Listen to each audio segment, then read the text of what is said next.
Good morning. In today's headlines, hackers take down several U.S. airport websites. Find out what's known about the Monday cyber attacks. The price of pork in the U.S. could be going up, or did California violate the U.S. Constitution by regulating commerce outside its borders? The case is being heard by the Supreme Court today. An increase in cardiac-related deaths. The Florida Department of Health issues new COVID vaccine guidance for young males. It's pumpkin season, which means it's time for the annual and iconic pumpkin weigh-off. And this year, a pumpkin over 2,500 pounds has set a new record.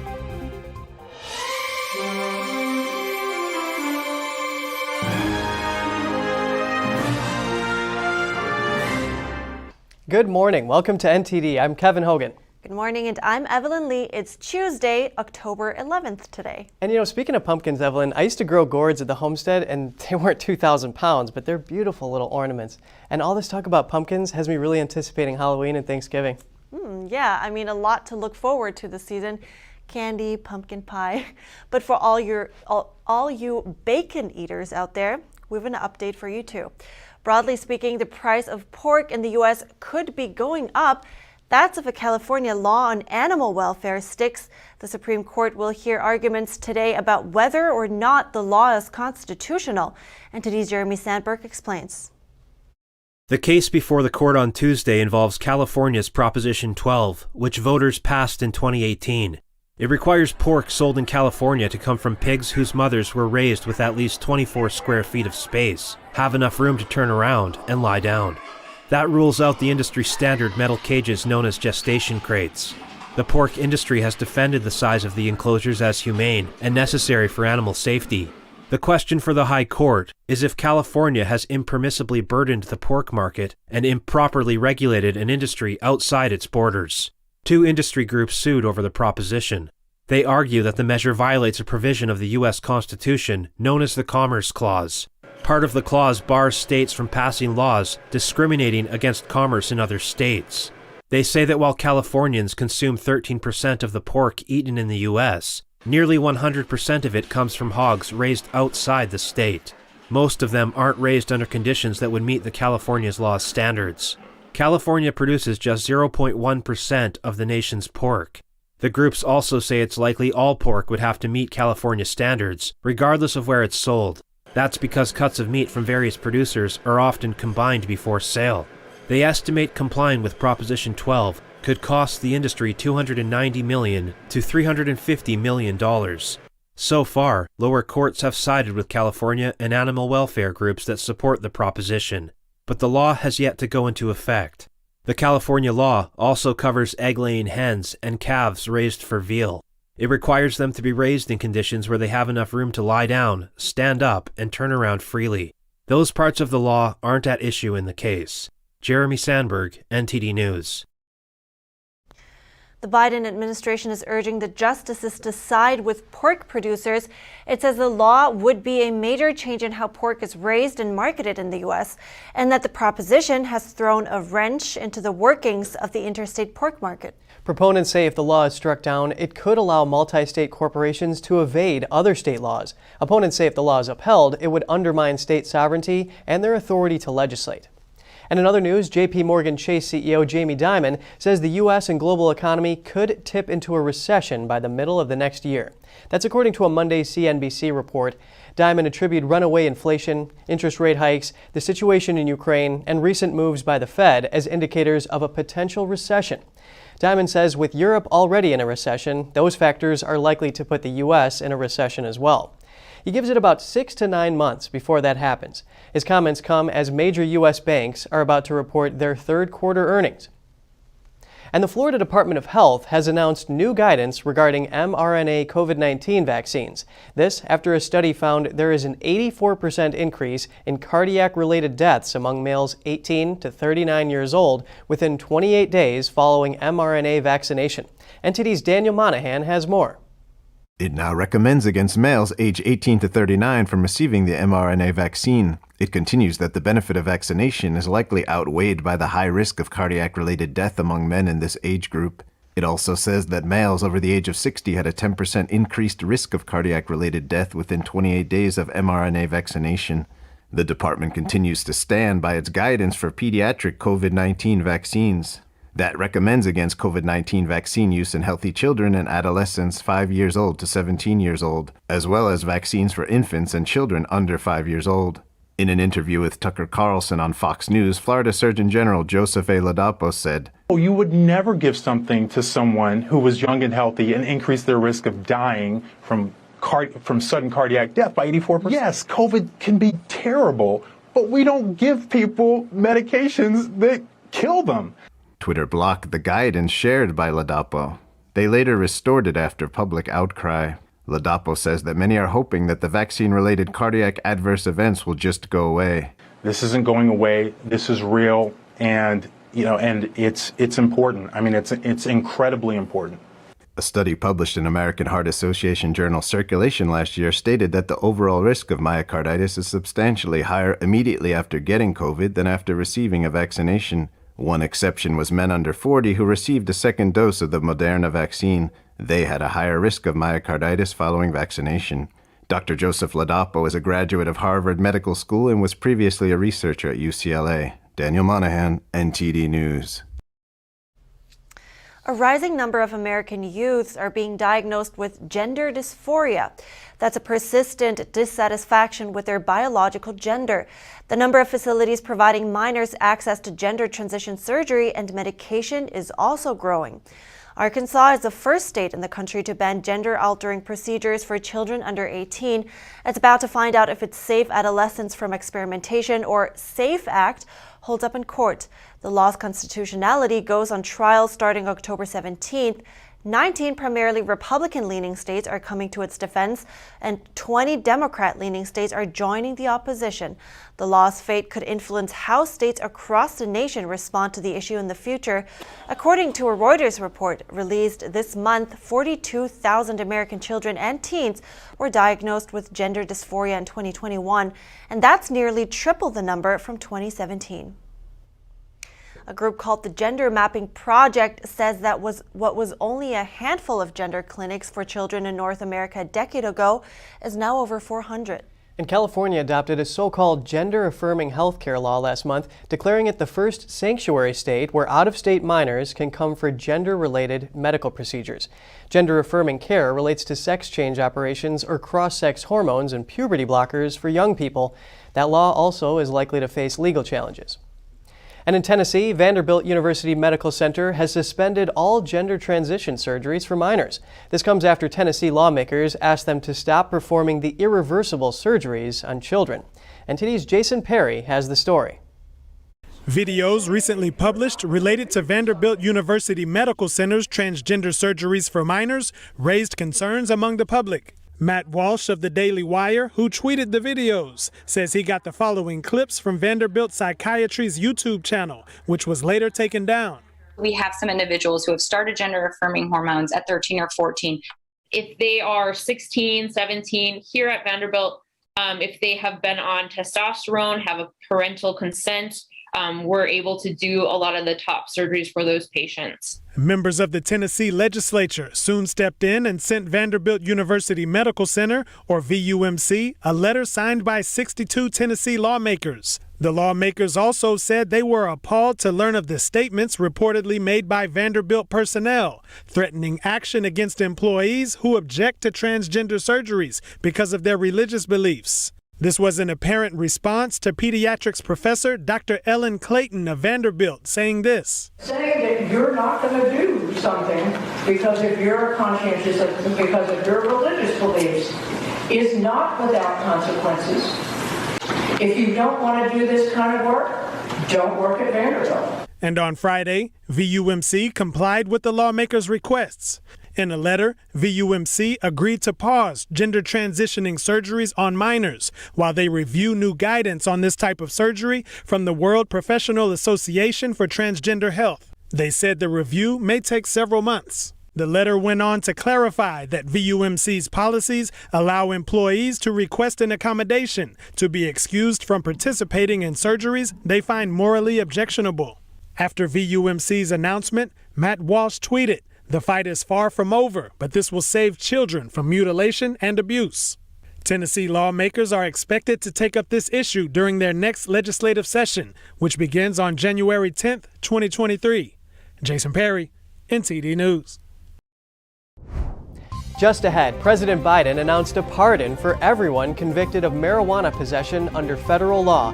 He's also showing support to reclassify the drug. What can we expect next? And what's the purpose of eating? Chinese citizens are asked that question while being forced to wear a mask while dining. We bring you the story after the break.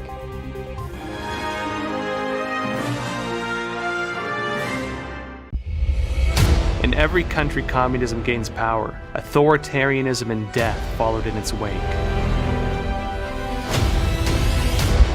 Communism promises a world without suffering, and yet does the exact opposite.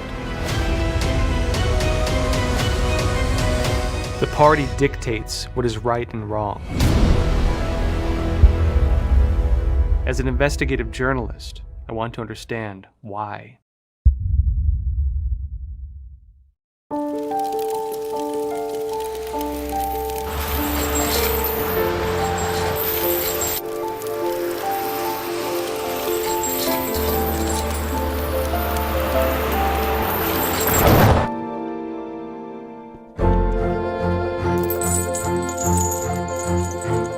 Did you know dragging chains can spark a wildfire? Only you can prevent wildfires.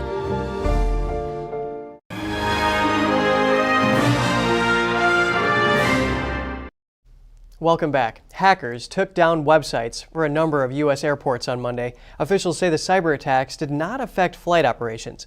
Atlanta, Chicago, New York, L.A., and Denver airports all reported being taken offline. Airport managers say they notified the FBI and TSA about the attacks. According to an American cybersecurity firm, a group of pro-Russian hackers known as KillNet were responsible. The group posted on Telegram calling for denial of service attacks on several targets, including a list of U.S. airports. This type of cyber attack floods a website with traffic and causes it to freeze or crash. Although not a serious security threat, they are often used to cause inconvenience and draw public attention. And Ukrainian President Volodymyr Zelensky will address an emergency meeting of G7 leaders today. He's expected to ask for weapons so Ukraine can defend itself from Russian rockets. This after cruise missiles rained on busy Ukrainian cities yesterday in what the United States calls horrific strikes. NTD's Daniel Monahan has more. Missiles tore into intersections, parks, and tourist sites in the capital Kyiv, and explosions were reported in Lviv, Ternopil, and all over Ukraine. Officials say at least 19 were killed and 105 wounded in the strikes. Thousands of residents raced to bomb shelters as air raid sirens sounded throughout the day. Dozens of cruise missiles fired from air, land, and sea rang out in an endless barrage. President Vladimir Putin says he ordered the massive long-range strikes in response to the Crimean bridge attack. He threatened more strikes in the future if Ukraine hits Russian territory. Meanwhile, U.S. President Joe Biden pledged to provide Ukraine with advanced air systems after the devastating missile barrage. Biden spoke by phone with Zelensky to give assurances about continued U.S. support. In other developments, UN members expressed solidarity with Ukraine after voting on Monday. This Assembly's call on Russia since the start of its illegal invasion has been simple. End this war and withdraw from Ukraine. They rejected Russia's call for the 193-member body to hold a secret ballot on whether to condemn Moscow's move to annex 4 partially occupied regions. On Saturday, Russia's defense ministry named General Sergei Surovikin as commander of Russian forces in Ukraine. Surovikin won acclaim in Syria for his ruthless air bombardment campaign that helped the government crush its enemies. Meanwhile, in another sign of possible escalation, President Lukashenko of Belarus says he ordered troops to deploy jointly with Russian forces near Ukraine. He accuses Ukraine of planning attacks on Belarus with its Western backers. Daniel Monahan, NTD News. Here in the U.S., President Biden issued a pardon for Americans who were convicted for marijuana possession under federal law. He also said that classifying marijuana as a Schedule I drug doesn't make sense because that puts it in the same category as heroin. Will there be an overhaul on policies? I spoke to an expert that says policy is way ahead of the science when it comes to cannabis. Joining me to discuss the marijuana pardon is Paul Larkin. He's a senior legal research fellow at the Heritage Foundation. Good to have you, Paul. It's my pleasure. Thank you. So the pardon doesn't have an effect on that many people, around 6,500. But in the bigger picture, what do you think is the significance of this announcement?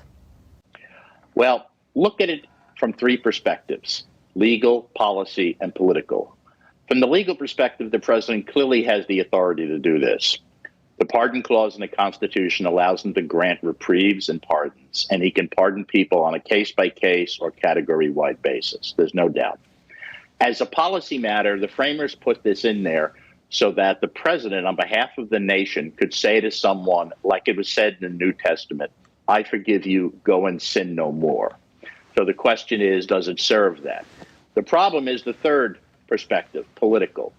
This is just a political trick. That's all is going on here. If he really thought everything if we really believed everything he said when he issued the pardons, he would have done it early in his presidency. Instead, he waited till 18 months had gone by, and it's 1 month before an election where the polls say his party's going to get pasted. All he's doing is just throwing something out there to try to troll for votes. Well, that's a very interesting take on it. So, because right now marijuana is a Schedule I drug, and President Biden did say that that also should be reviewed because it's in the same category as heroin as of right now. So what will it mean if it's actually rescheduled as a drug? How do you think it will affect Americans? It depends on what actually happens. Why? Because there are two laws that regulate cannabis. One is the Controlled Substances Act, and as you said, it puts it in the same schedule as heroin.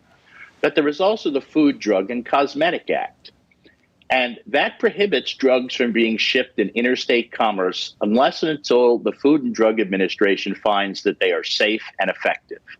The FDA has never found that smoking a doobie is safe and effective, and it can't.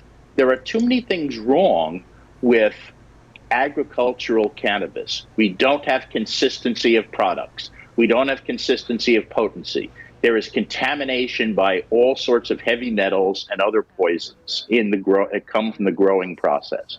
So even if he took it out of the Controlled Substances Act, it still could not be shipped in interstate commerce because the FDA has never approved it and can't. So that's a very interesting point. And we are very tight on time, but just quickly for context and keeping all that in mind, what would be needed then for President Biden to succeed in overhauling the policy on this?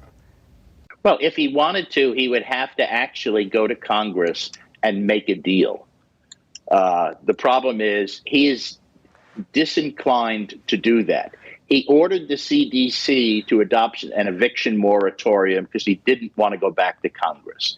He ordered OSHA to adopt a vaccine mandate because he didn't want to persuade Congress. He would rather just issue a diktat and tell an agency to make it so. So what do you think then will we see happen next in this process of legalization?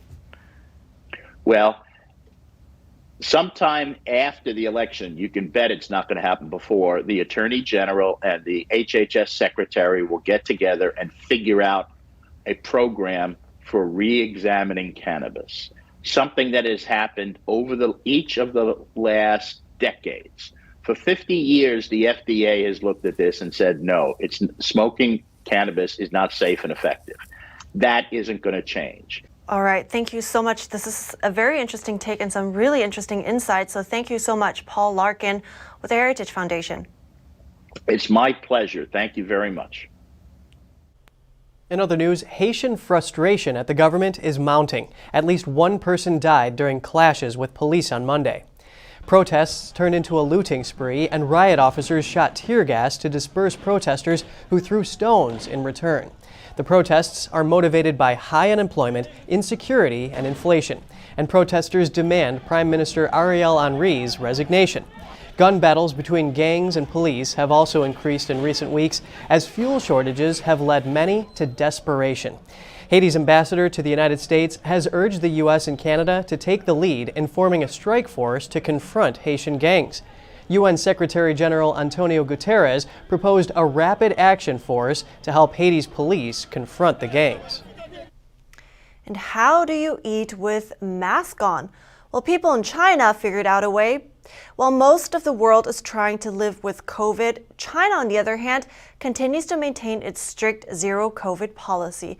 Now, videos went viral of Chinese citizens wearing a beak mask while eating. Eating with a mask on is part of the Chinese regime's strict zero COVID policy. In a video, children at school are seen eating with their masks on. The Chinese regime's harsh measures to contain the CCP virus has received a lot of backlash from Chinese citizens on social media. In one video, two girls on a train took their mask off to eat, and a person nearby reported that to the police. They then asked the girls about the purpose of eating.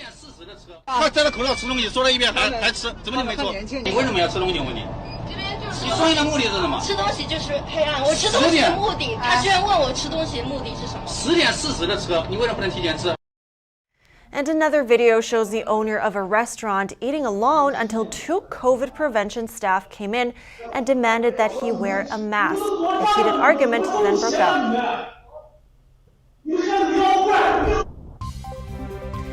It's pumpkin season, which means it's time for the annual and iconic pumpkin weigh-off. And this year, a pumpkin over 2,000 pounds has set new record. That's after the break.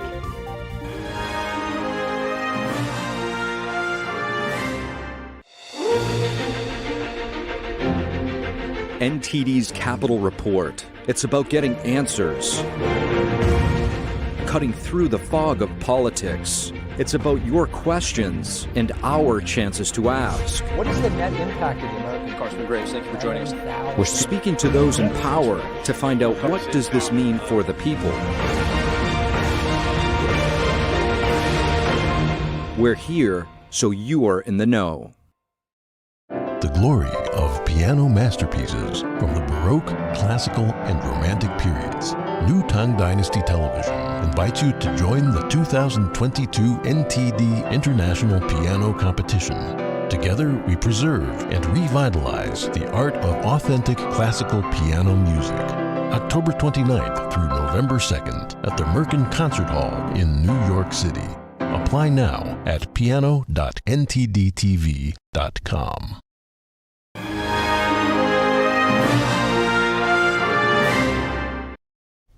Good to have you back. Golfer Dustin Johnson will be the first individual champion in the LIV golf season. There's still another tournament to be played this weekend in Saudi Arabia, but it's impossible for anyone to overcome Johnson's point lead. That means he'll definitely win the $18 million prize. Johnson's move from the PGA to LIV has been controversial, as it has been for many golfers.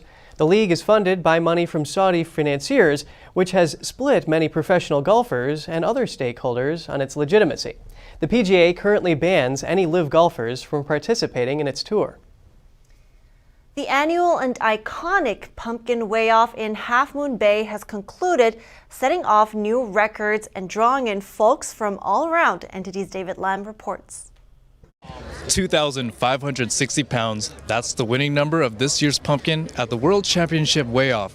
Now, people are lining up to take pictures, not only because they won first place, it also broke the North American record.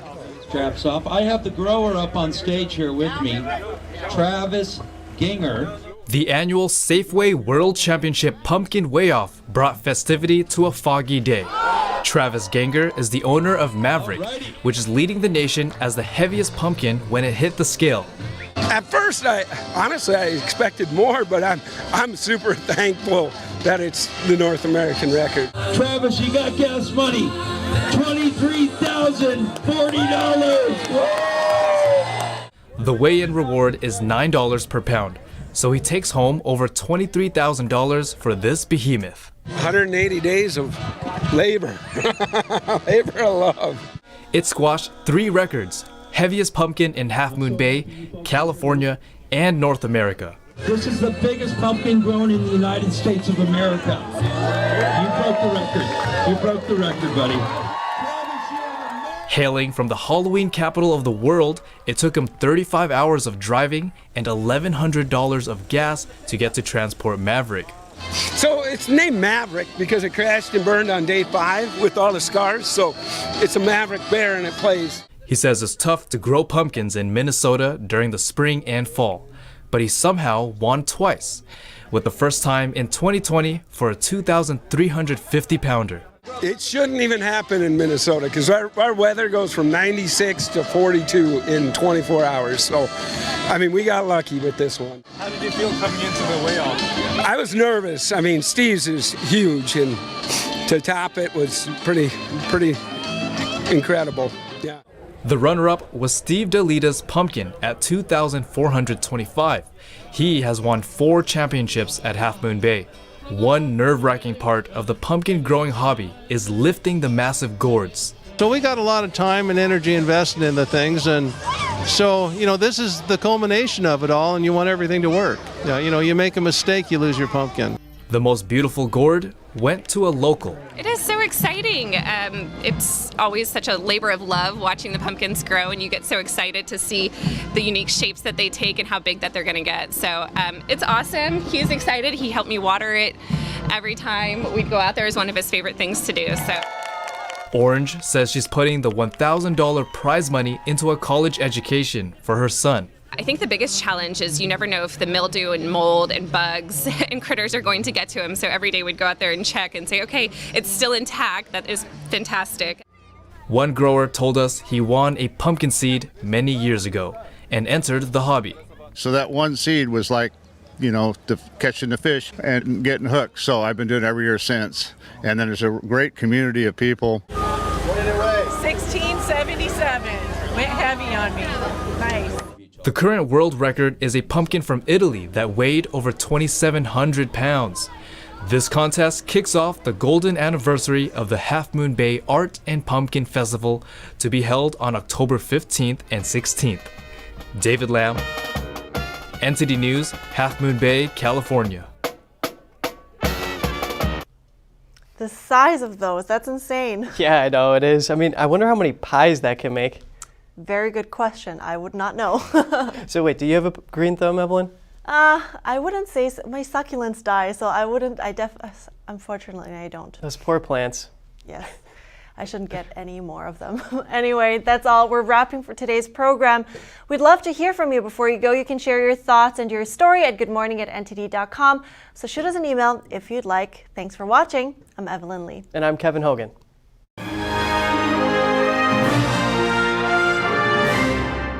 Thanks for watching us on YouTube. Did you know YouTube only keeps selective videos on its platform? So if you want to make sure you get the full picture, just subscribe to our newsletter. Go to newsletter.ntd.com and sign up. It's free.